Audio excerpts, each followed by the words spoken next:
ভোরের আলো ধীরে ধীরে গ্রামটাকে জাগিয়ে তুলছে। পূর্ব আকাশে লাল আভা ছড়িয়ে পড়েছে, কুয়াশা সরতে শুরু করেছে, আর শিশির ভেজা ঘাসের ওপর সূর্যের আলো পড়ে ঝিলমিল করছে। দূরে গরুর গাড়ির চাকার শব্দ, কোথাও মাটির চুলায় আগুন ধরানোর ধোঁয়া, আর পাখিদের অস্থির উড়াউড়ি, সব মিলিয়ে এক সাধারণ দিনের শুরু। এই গ্রামেই থাকত রতন। রতন ছিল চুপচাপ স্বভাবের মানুষ, খুব বেশি কথা বলতো না। ছোটবেলায় তার বাবা প্রায়ই বলতেন, মানুষ ভাগ্যের দোহাই দেয় কিন্তু পরিশ্রমের হিসাব রাখে না। কথাটা রতন শুনত কিন্তু পুরোটা বুঝত না।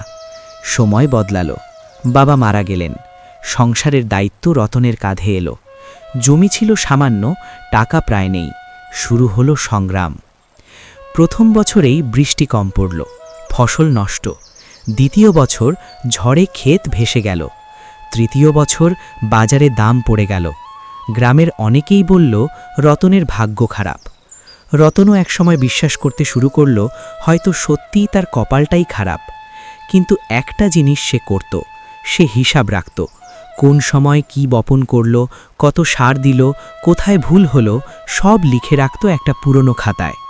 গ্রামের মানুষ হাসত, বলতো ভাগ্য লিখে বদলানো যায় না। রতন কিছু বলতো না। একদিন সন্ধ্যায় সে মাঠের আল ধরে হাঁটছিল। সূর্য ডুবে যাচ্ছে, আকাশে কমলা আলো, তার চোখে ক্লান্তি কিন্তু হাল ছাড়া ভাব নেই।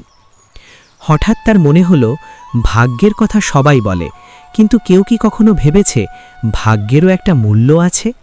যদি সব কিছু সহজে পেয়ে যাও তাহলে তার দাম বোঝা যায় না, কিন্তু কষ্টের পর যা আসে তার ওজন আলাদা।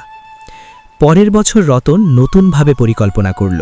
সে আগের হিসাব দেখে বুঝল একই ফসল বারবার করে লাভ নেই। সে জমির এক অংশে সবজি লাগালো, এক অংশে ধান, আর এক অংশ ফাঁকা রাখল বিশ্রামের জন্য।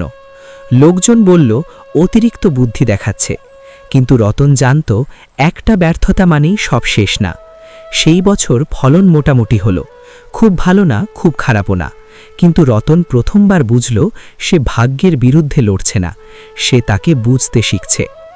ধীরে ধীরে তার জমির অবস্থা বদলাতে লাগল। মাটির গুণ বাড়ল, ফলন স্থির হল। কিন্তু গল্প এখানেই শেষ না। একদিন গ্রামের বড় ব্যবসায়ী এলো। সে প্রস্তাব দিল রতনের পুরো জমি কিনে নেবে, ভালো দাম। রতন চাইলে নিশ্চিন্ত জীবন কাটাতে পারে। এক মুহূর্তের জন্য তার মন দুলে উঠল। এত কষ্টের পর বিশ্রাম নেওয়া কি খারাপ? সেই রাতে সে তার পুরনো খাতাটা খুলে বসে রইল। প্রথম পাতায় লেখা, ভাগ্যকে দোষ দেওয়ার আগে নিজের ভুল দেখো। এই লাইনটা তার বাবার হাতের লেখা। রতনের চোখ ভিজে উঠল। সে বুঝল ভাগ্যের মূল্য শুধু টাকায় মাপা যায় না, ভাগ্যের মূল্য হলো অভিজ্ঞতা, শিক্ষা, ধৈর্য। পরদিন সে জমি বিক্রি করল না, বরং সে গ্রামের কয়েকজন যুবককে নিয়ে ছোট্ট একটা দল বানালো। তারা একসাথে কাজ করবে, একসাথে লাভ ভাগ করবে, একসাথে ক্ষতিও নেবে। শুরুটা কঠিন ছিল, মতভেদ, ভুল বোঝাবুঝি, আর্থিক চাপ সবই এলো। কিন্তু রতন এবার জানত মূল্য না দিলে কিছুই স্থায়ী হয় না। বছর পেরোল। একদিন শহরের বড় বাজারে তাদের ফসলের আলাদা পরিচিতি তৈরি হলো। লোকজন বলল, এই গ্রামের জিনিস আলাদা। রতন চুপচাপ দাঁড়িয়ে শুনছিল। তার মনে হচ্ছিল, এটাই কি তবে ভাগ্যের বদল? না, এটা ছিল ধারাবাহিক প্রচেষ্টার ফল। অনেক বছর পরে এক কিশোর তার কাছে এসে জিজ্ঞাসা করল, কাকা, ভাগ্যের মূল্য কত? রতন একটু হেসে বলল, ভাগ্যের মূল্য টাকা না, ভাগ্যের মূল্য হলো তুমি কতটা সহ্য করতে পারো, কতটার পড়ে গিয়ে আবার উঠতে পারো। যে সহজে পায় সে সহজে হারায়, যে কষ্টে পায় সে আঁকড়ে ধরে রাখে।